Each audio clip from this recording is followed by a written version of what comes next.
Sebuah rekaman ramai dibicarakan warganet di media sosial Telegram pada Sabtu 25 Januari 2025.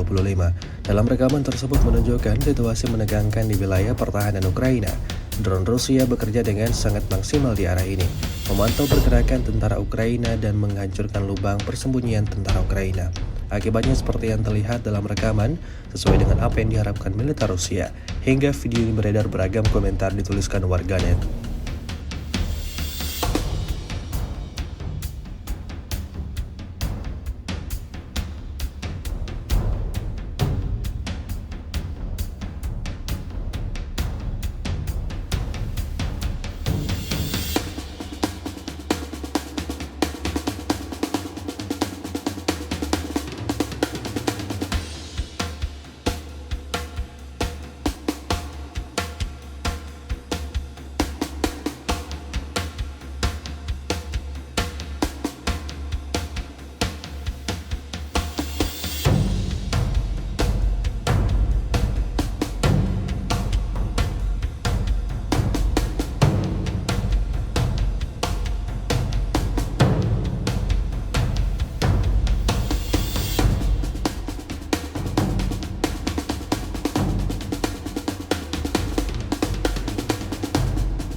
Download Tribun X sekarang, menghadirkan lokal menjadi Indonesia.